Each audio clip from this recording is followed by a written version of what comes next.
प्रदेश की सरजमी में अब चुनावी फिजा पूरी तरह से नजर आने लगी है।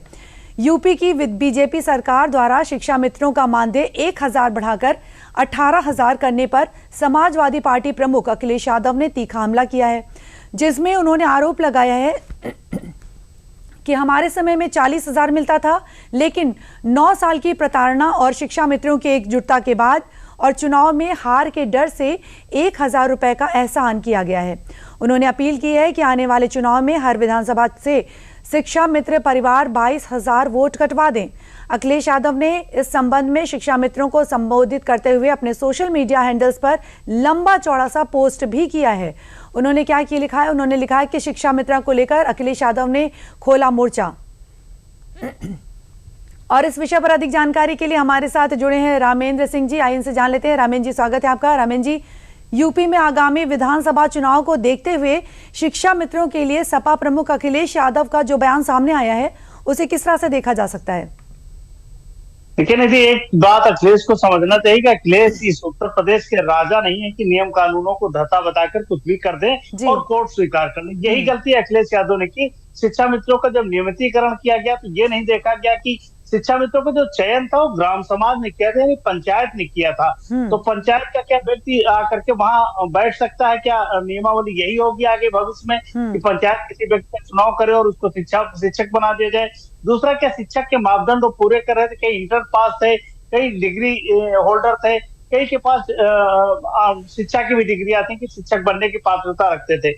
जो लोग शिक्षक बनने की पात्रता रखते थे उन्होंने अगले अटेम्प्ट में पास किया, टीटी पास किया और वो शिक्षक बन गए। लेकिन जो मानक नहीं फॉलो किया, 2017 में सुप्रीम कोर्ट ने स्पष्ट कहा कि ऐसे लोगों को हटा दिया जाए और जिससे शिक्षा की गुणवत्ता प्रभावित होगी, इसलिए नहीं रखा गया था कि शिक्षक बने और आने वाले भविष्य को तैयार करे। इसलिए रखा गया था कि जो छोटे क्लासेज उनमें पढ़ाएंगे और बड़े क्लासेज को करेंगे तो एक सामूहिक व्यवस्था बनी रहेगी। शिक्षा मित्र के रखने के पीछे चयन था। तो ये सुप्रीम कोर्ट का निर्णय, अगर सुप्रीम कोर्ट से अखिलेश यादव बड़े हैं तो वो जो भी करें शिक्षक जो शिक्षा विभाग के लोग उनको मानना चाहिए। तो कहीं ना कहीं रामेंद्र जी, ये देखा जा सकता है कि ये जो उनका ट्वीट आया है, ये उनको अपने पक्ष में वोट करने की अपील वो करते हुए नजर आ रहे हैं।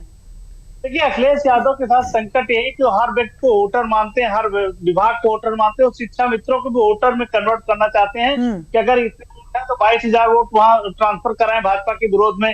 तो शिक्षा मित्रों से अपील कर रहे हैं तो वोट की तरीके से उनको ट्रीट करें। अगर सही उनकी मंशा होती तो नियम कानून सही बना करके और जाते, जिससे सुप्रीम कोर्ट में चैलेंज ना होता। और ये शिक्षक जो बन गए थे 40,000 पा रहे थे, 45,000 पाते, आज 60,000 पाते, तो इनकी भी जीवन अच्छा होता। सभी चाहते हैं कि नियमित हो, सभी चाहते हैं कि शिक्षा मित्र अपने अधिकार को प्राप्त करें, लेकिन जो नियम कानून देश का संविधान है उसको तोड़ के नहीं, उसको जोड़ते हुए हो निधि। और अखिलेश यादव से गलती केवल यही होती है, वोट के लिहाज से सारी बातें करते हो, नियम कानून के लिहाज से नहीं करते। बिल्कुल रामेंद्र जी, तो उनके इस बयान से बीजेपी पर किस तरह का असर होने वाला है?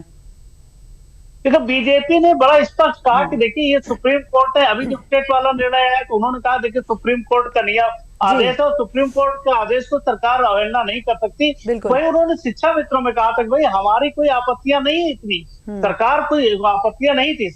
जो लोग शिक्षा मित्रों के विरोध में लेकर के मुकदमा गए तो सुप्रीम कोर्ट ने 2017 में कहा कि मानक का अनुरूप नहीं है और ये सारी जो समायोजन है गलत है और इनको हटा दिया जाए। तो सुप्रीम कोर्ट का निर्णय था। तो भाजपा के ऊपर कोई बड़ा नुकसान नहीं होता। भारतीय जनता पार्टी ने उनके मानदेय 35,000 से 10,000 किया, 10,000 से 18,000 किया। तो इस तरीके से लगातार वो जानते हैं, भारतीय जनता पार्टी की जो भी सरकार वो जानती है कि कैसे इनके जीवन को आसान किया जाए, कैसे इनको एक थोड़ा सा पैसा मिले कि अपने जीवन के रास्ते चले। दूसरा क्या है कि अपने गांव में नौकरी कर रहे हैं तो 18,000 से भी एक अच्छी जिंदगी जी सकते हैं। इस तरीके से जो मानक है वो तैयार किए गए हैं और सरकार की नीयत साफ है कि सुप्रीम कोर्ट का अवहेलना नहीं कर सकते हैं, लेकिन जो बेहतर कर सकते हैं वो शिक्षा मित्रों के लिए करेंगे। तो हमें लगता है कोई बड़ी चुनौती नहीं होगी। अखिलेश यादव अपने राजनीतिक एजेंडे को साध रहे हैं अभी। बिल्कुल, आपने सही कहा कि प्रदेश सरकार की नीयत साफ है और ये सभी को नजर आता है। बहुत बहुत धन्यवाद रामेंद्र जी हमसे जुड़ने के लिए।